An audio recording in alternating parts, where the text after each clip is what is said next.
Buenas tardes, el día de hoy les venimos a exponer la fitorremediación como solución a la contaminación hídrica con respecto a los hidrocarburos. El grupo está conformado por Diana Catalina Correa y yo, Juan Manuel Pachón, quien les habla.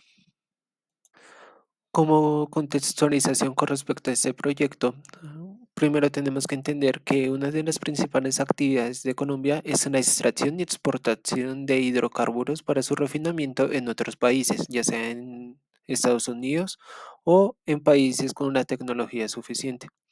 Este, esa exportación siempre se ha visto como afectada, ya que siempre hay derrames en los barriles de petróleo en fuentes hídricas, ya sean nacionales o internacionales, generando afectaciones a los ecosistemas acuáticos marinos y marino-costeros, lo cual ha generado una desertación o una disminución de los ecosistemas acuáticos.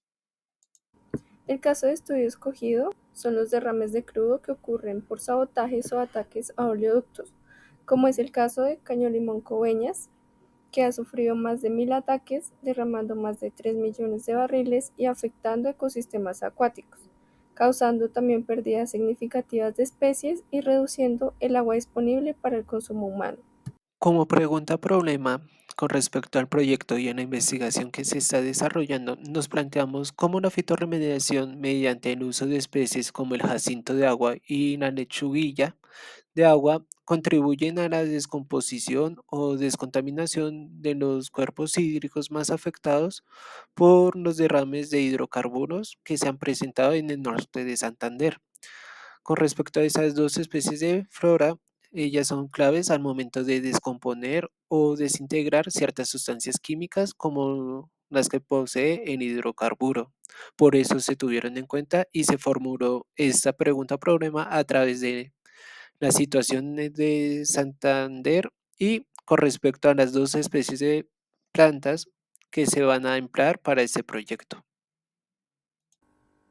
Como objetivo general, planteamos la reducción de la contaminación en los cuerpos de agua por el derrame de hidrocarburos a través de la fitorremediación en el departamento del norte de Santander, Colombia. Para los objetivos específicos planteamos dos. El primero es identificar especies de plantas nativas que tengan un alto índice de remoción de hidrocarburos para implementarlas en nuestro sistema de fitorremediación. Y el segundo es promover campañas de concientización y educación con respecto a la fitorremediación para fomentar así la participación de las comunidades en el proceso de cultivar las especies de plantas escogidas para la remoción. Durante la elaboración de ese proyecto se realizó una investigación de diferentes fuentes bibliográficas en las cuales se explicaba qué era la fitorremediación, qué afectaciones tenía el hidrocarburo en las fuentes hídricas y qué tipo de plantas se podían emplear para mejorar la remoción de estos contaminantes.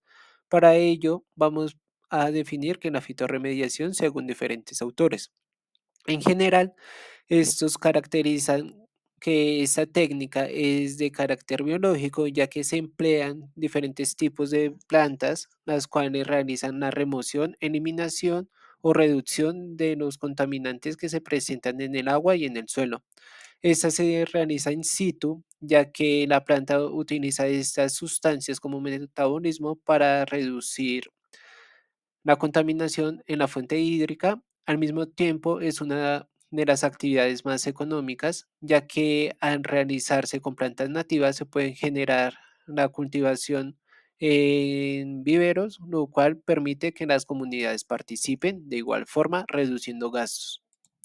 Con respecto a las afectaciones de los hidrocarburos en el agua, principalmente alteran las características físico-químicas de estos, lo que hace que las interacciones de la fauna acuática y de su entorno se vean alteradas. Al mismo tiempo, eso afecta a las comunidades que habitan alrededor de estos ecosistemas, ya que su principal actividad económica es la pesca y el ecoturismo. Por ende, si se ven afectados esos recursos, ellos no pueden subsistir, ya que presentarían alteraciones en el paisaje, lo cual disminuiría la presencia de turistas y al mismo tiempo la pesca no daría frutos, ya que el índice de peces se vería afectado. Una vez identificadas las alteraciones que el hidrocarburo le provoca a las fuentes hídricas, se seleccionan las especies de plantas que se van a emplear. Para eso, en este caso, se van a emplear dos, el jacinto de agua y la lechuguilla de agua. Esas dos se caracterizan por tener una eficiencia de remoción del 91% y del 80 al 90%. Cada una se caracteriza por su crecimiento, ya que el jacinto de agua tiene un crecimiento más acelerado, el cual solo se requiere entre 9 a 14 días para que llegue a sus condiciones óptimas. Esto también depende pues del entorno en el que se encuentra. En cambio, la lechuguilla sí depende más del tiempo, ya que su crecimiento es de 30 a 60 días. También depende de sus condiciones para generar un 80% o 90% de la remoción de las sustancias que se observan en la fuente hídrica. Los mecanismos de acción pues se consisten en dos, en la bioacumulación y biodegradación. En la bioacumulación, estas plantas realizan sus procesos de metabolismo y se absorben para que esa comience a crecer mediante sus tejidos.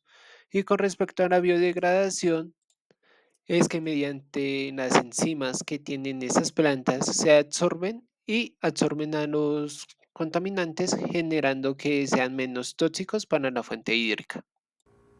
Elegimos la metodología de cascada porque se ajusta a lo que estamos buscando con el proyecto y realizamos una serie de pasos, dando inicio pues con la recolección de datos, luego diseños del experimento, la implementación del experimento, un análisis y evaluación, un mantenimiento o modificaciones si son necesarias y por último la documentación y las conclusiones.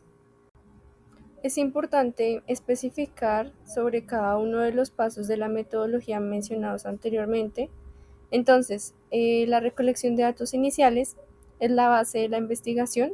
Para este caso, se tomarían muestras en la zona contaminada con hidrocarburos, teniendo en cuenta datos específicos como lo son el pH, la temperatura, la presencia de seres vivos, el color, la turbidez y el DBO. Para los diseños del experimento se realiza una búsqueda y se determinan cuáles plantas pueden ser utilizadas para la descontaminación de la zona afectada, teniendo en cuenta las propiedades de cada una. Para la implementación del experimento se realiza el trasplante de las plántulas escogidas en la zona determinada para la investigación y se espera que en un rango de tiempo de 3 a 6 meses se observen los cambios, ya que el crudo pues es un hidrocarburo bastante pesado y la planta puede tomar más tiempo para absorberlo. Luego se realiza un muestreo del agua para comparar con los datos obtenidos inicialmente.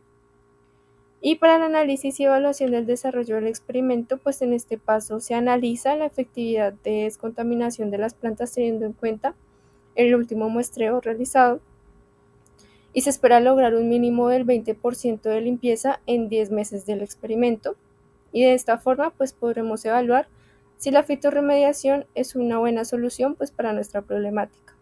Con respecto al mantenimiento y modificación, esto se tiene que realizar mediante observaciones y mediante los estudios y la documentación que se vaya obteniendo, ya que como la planta está absorbiendo y utilizando el crudo, que es una sustancia química que está afectando al cuerpo hídrico, como metabolismo, su ciclo de vida se va a ver más recortado, por ende los tiempos de remoción van a ser menores.